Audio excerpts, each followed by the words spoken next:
The Niners hype train? What is going on?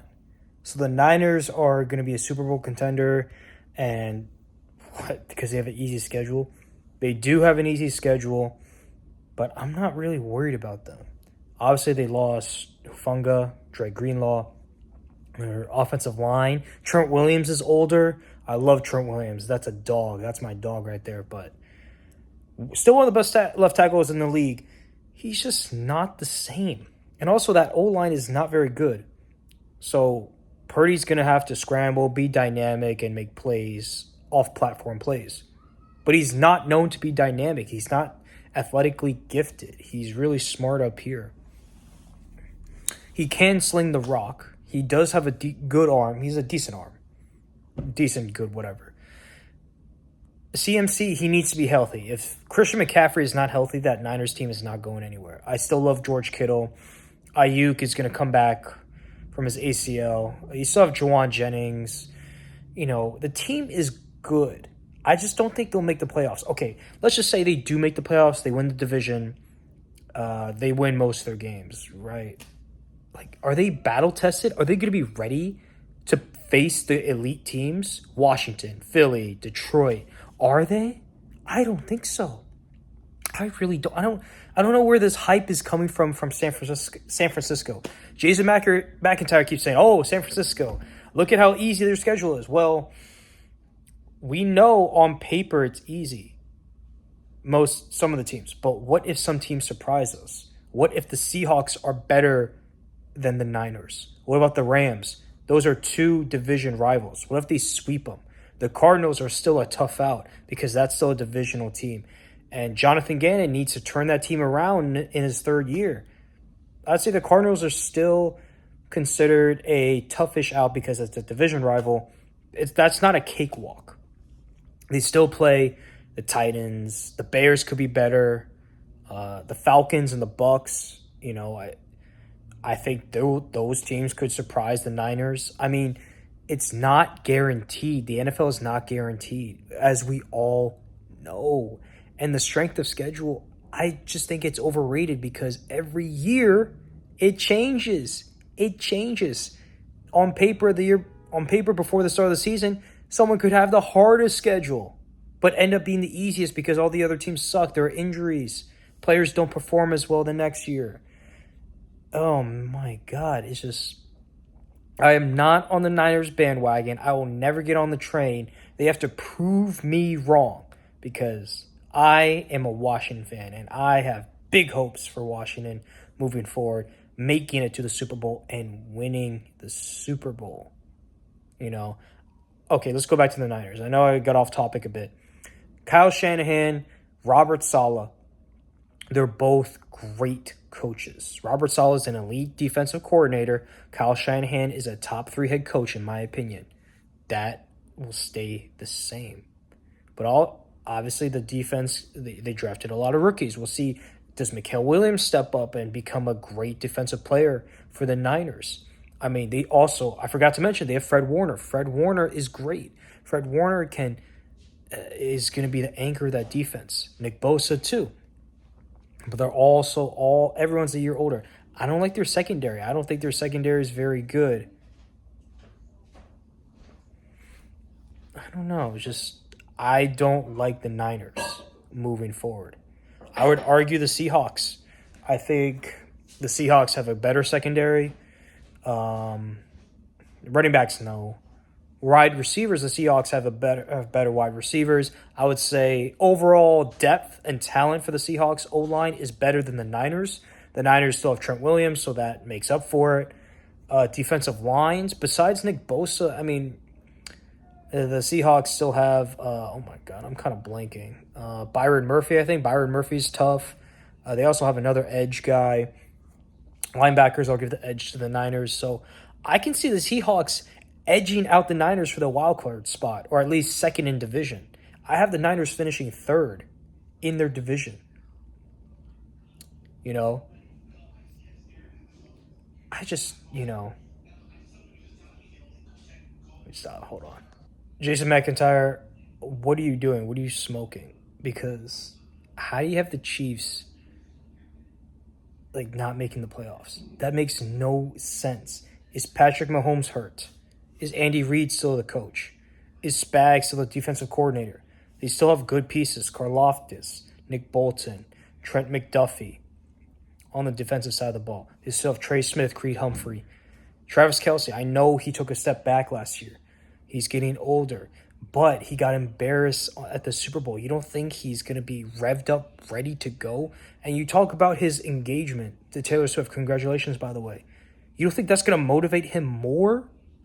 He's going to have a fire lit under him to go out and ball out. He may not be as fast or as quick as before, but he can still get open. And he's still tough. Travis Kelce is going to come back with a vengeance out here. Best believe that. Still the best quarterback in the game. They drafted that rookie left tackle, I think. And, that's always the problem. Left tackle situation for the Chiefs. As I was saying, the Chiefs are top dog until proven otherwise. Until they... I can't count them out. I can never count them out. They got embarrassed twice in the Super Bowls, to the Bucs, to the Eagles. Okay, whatever. They still are a dynasty. And you never go against a dynasty, no matter what. Is Andy Reid going to retire? I don't think so. I think he loves coaching. He loves football. So why would he retire? He's only 67. People coach well into their 70s. Look at Pete Carroll, Nick Saban. What is this? Okay, let's say they lose Travis Kelce, right? Travis Kelce retires by the end of the year. Let's say the Chiefs make it to the Super Bowl. They win, maybe, maybe not. Kelce retires. That's a big loss. That's Patrick Mahomes' best friend. That's his number one target for his whole career.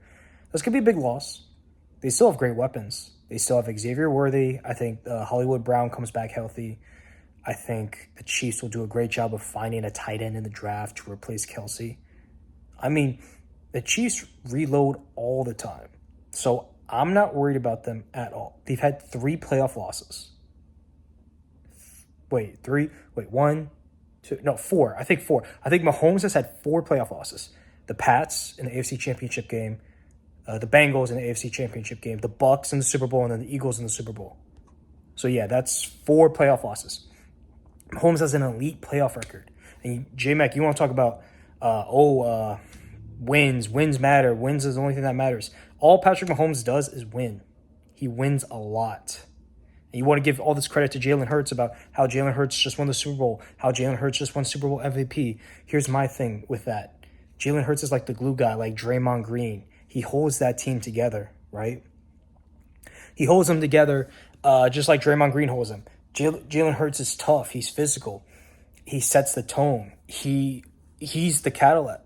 He's not the catalyst. He's the glue. What I mean by that is that Jalen, on the RPOs, the defense has to respect everything. Saquon running, Jalen Hurts running, or Jalen Hurts throwing the ball to A.J. Brown or Devontae Smith. Now, with Kenny Pickett there, you don't have to worry about Kenny Pickett running or throwing. You can just load the box and stop Saquon. You do have to respect Jalen Hurts. You do.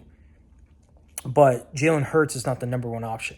You don't expect Draymond Green to shoot 23s a game. That's Steph Curry's job. You don't expect Jalen Hurts to throw 30 to 50 times a game because that's not his job. That's not what he's best at. Jalen Hurts is best at RPOs, running, and throwing when he needs to. Now, there is something to be said about being clutch. Jalen Hurts is very clutch. You got to give him credit for that. Stepping up in big moments. Because there are a few people in the NFL that I feel like that can carry a team through the regular season and get to the playoffs, but come up short in the big moments. Sean McDermott, Lamar Jackson, Justin Herbert. Those are a few people. Justin Herbert played really bad in 2 playoff games. Lamar Jackson has only beaten mid-teams in the playoffs. And Sean McDermott cannot beat the Chiefs to save his life. He keeps getting tight. He's very anxious, very nervous. I mean, you don't want that from a head coach.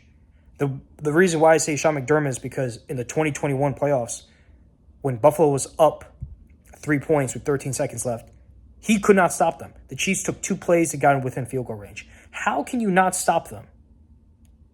Come on. You're a defensive guy. You got to be able to be better. That's on you as a head coach. He should have been fired by the end of the year. Should have been. But here we are years later, and the Bills are still in the same place, still in purgatory. Super Bowl contenders, but can never get through that ceiling because of Sean McDermott. I know I'm going off on tangents, so let's go back to Jalen Hurts. Jalen Hurts is like their glue guy. He holds that team together. Saquon Barkley is like Steph Curry, where you're going to give the ball to Saquon Barkley 20 times a game. You're going to ask Steph Curry to shoot 23s a game. You're not going to ask Jalen Hurts to throw 30 times a game, just like you wouldn't ask Draymond Green to shoot 30 times a game. Now, let's also go back to other players. I know I'm doing some NBA comps and to NFL players, but also Jalen Hurts is like Bruce Brown. He can be like Tony Parker, Manu Ginobili. Those guys in that sphere, I'm not saying he's like them, but in the sense he's like a very good role player, right? A very good role player, a great number two. Jalen Hurts can be a great number two and a great number three for a Super Bowl winning team. That's been proven. But everyone's saying, oh, he's top five. He's like the number one option. That doesn't make sense because you wouldn't say like the Warriors. You wouldn't say Klay Thompson's a top 10 NBA player during the prime Warrior years, right? You just wouldn't say that because if he goes to another team, can he carry that team to the playoffs? Can he get them to a championship? I don't think so. And with Jalen Hurts is a great number two, number three. Jalen Hurts is not going to carry a team throughout the regular season through the playoffs to get to the Super Bowl. Saquon did that. That's mainly Saquon's business, okay? Hurts is just best at playing Robin rather than Batman. He's better as the sidekick, as the supporting hero, rather than the main guy, is what I'm trying to say. And all Philly fans are going to say is like, no, that's not true. Well, this is my opinion, okay? Everyone wants to say like, oh, hypotheticals and blah, blah, blah. It's a bunch of BS. Well, everyone's got to contextualize everything, okay? Contextualize the situation Jalen Hurts is in. I do have a lot of respect because he overcame starting 2 years, getting benched in the national championship game to Tua. Then he wasn't a starter his last year at Alabama. That has to hurt. It had to have hurt him. And then he almost won the Heisman Trophy. Kudos. Drafted in the second round. Every team passed on him, bro. Every single team. Then the Eagles got him in the second round. And he's really good. He's a really good quarterback. Here's the thing. He's not dynamic. He's not as dynamic as as the top five quarterbacks. At the very least. He's a good thrower. He doesn't have the greatest arm. I would say it's his aesthetic. He does a tush push, I think, in my opinion, knocks down a few points in terms of aesthetic. People love the flashy plays. Lamar spinning, Jaden Daniels escaping the pocket, Mahomes and Allen launching the ball all the way across the end zone. You got Burrow climbing the pocket. I mean, Jalen Hurts, his most iconic play is the tush push, and it just does not look good for a football play. Now, don't get me wrong. I love a scrum. I'm a rugby player, but there's something to be said about having the second level for the defense being able to push, like the linebackers being able to push the linemen forward. I think that's a big thing the NFL needs to address. I think Jalen Hurts is really good at just making good decisions. Obviously, he's more of a number two, number three if this were a basketball team, right? Think about it. Give me any team right now. Give me the Thunder. Jalen Williams. If he goes on to be the number one option for another team, can he get that team to the finals? Can he get them to the playoffs? I don't think so. But he's a great number two. What about Chris Middleton with the Bucks? He was a great number two. Could have won Finals MVP. But as a number one option, is he good enough to carry that team to the playoffs, to the NBA Finals? Is Jalen Hurts by himself good enough to carry a team to the playoffs, to the Super Bowl, with some holes on his roster, on the offense and defense, right? I don't think Jalen Hurts can carry a team to a Super Bowl. I think he's been a key, important factor in getting the Eagles to the Super Bowl, but I don't think he's the driving force. He's the driving factor. with that. Okay, there's the main difference for me. Okay, let's talk about Brock Purdy. Brock Purdy, good quarterback, very smart, good arm, decently athletic, but he's not dynamic. He's not dynamic, but he fits Kyle Shanahan's offense. He understands what to do, where to throw the ball, the timing and everything, the rhythm. But now he's getting paid $50 million a year. So he's expected to win a Super Bowl with Brock Purdy being the number one option. And, let me adjust. Brock Purdy, like Jalen Hurts, is more like a Robin than a Batman. He's more of a supporting hero. He's better as a number 2, number 3, maybe even number 4 option. If we're talking basketball terms.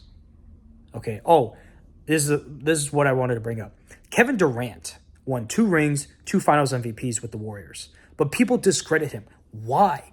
Kevin Durant is the greatest scorer of all time and one of the best NBA players ever, but they discredit his legacy because he jumped ship from the Thunder up 3-1 against the Warriors, choked the lead, and then the Warriors won that series. And so Kevin Durant jumped ship to the Warriors to win a chip. That's a tarnished legacy. He's knocked down a few points for that, even though what I just said is all true. Future Hall of Famer. You can't take those rings away. But look at Dirk Nowitzki. Look at what he did. Dirk Nowitzki had a crazy NBA Finals run. He went through the Trailblazers. He swept the defending back-to-back champion LA Lakers. Then he beat a young, hungry Thunder team. And then he beat the Heatles. LeBron James, Dwayne Wade, Chris Bosh. He was the only superstar on the Mavericks team. And everyone gives so much respect to that one ring. That one Dirk Nowitzki ring outweighs Kevin Durant's 2 rings. Because you have to contextualize everything. And we contextualize Jalen Hurts and what he had to do and what his role was for his Super Bowl win. Now, does everyone forget that after the Browns game during the bye, the O-line asked the coach, hey, can we run the ball more? Now, the O-line always wants to run the ball more because the O-line likes to attack off the runs. That's true. But do you think the O-line for the Chiefs asked Andy Reid, hey, can we run the ball more? I mean, we want to put it in Pacheco's hands more, not Mahomes. That doesn't make sense. Do you think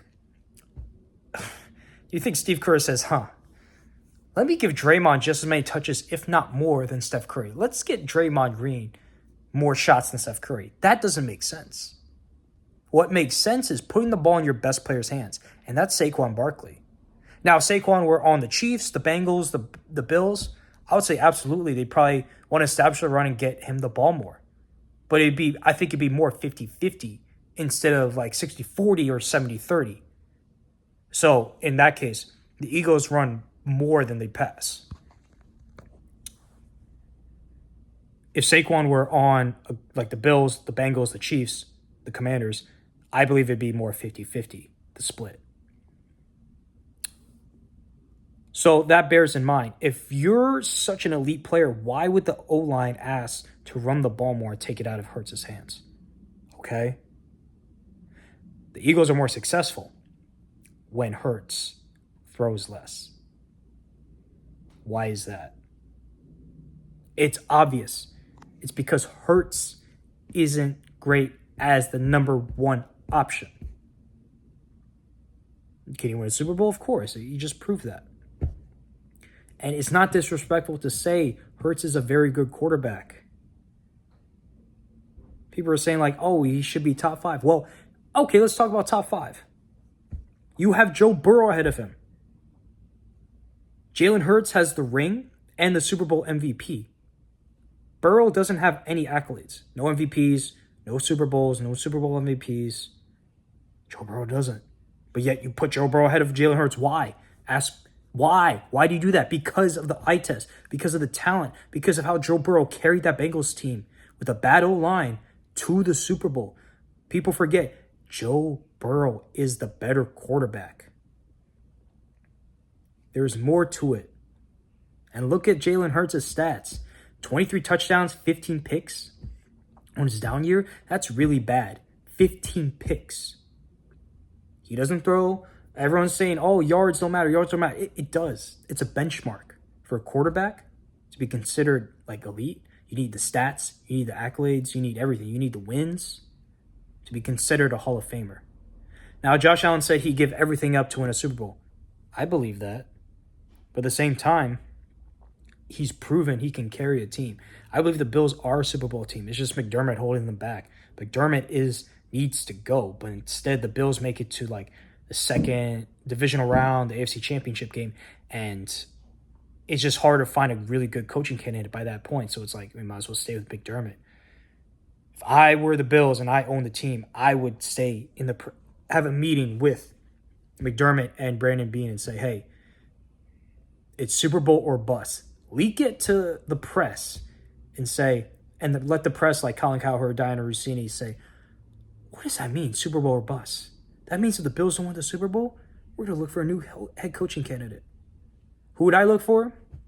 Probably look for Nick Saban, Cliff Kingsbury. I'd definitely look at Joe Brady, offensive guys. And Nick Saban has proven to be a winner. Man, I would try like hell to go get Kevin O'Connell. To get someone like that. If Stefanski gets fired, I would consider hiring Stefanski. Who else? Who else could get fired? I wouldn't hire Mike McDaniel. I think Mike McDaniel's better as an offensive coordinator. Definitely much better. What time is it? Ooh. Mike McDaniel. A bunch of guys about to get fired. You might have to look at whoever the OC is for the Rams because anyone under the Sean McVay tree is going to be tough and elite. I don't know. You just don't want another defensive guy. I would consider Saleh because I think Saleh got a bad hand and I think he's a really good coach.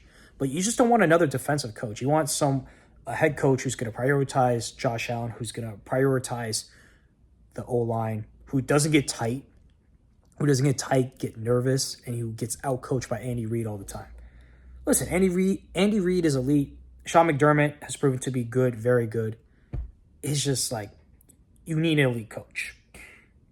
I would consider, man, I don't know. I would be like, I'll give up trade assets to go get Sean Payton, Kevin O'Connell. Would Kyle Shanahan be interested? But no, seriously, I would definitely consider Cliff Kingsbury too. I think Cliff Kingsbury needs another shot at head coach.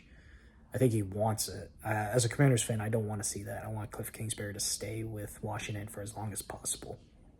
And there you go. Just talking sports. All right. Until next time. Peace.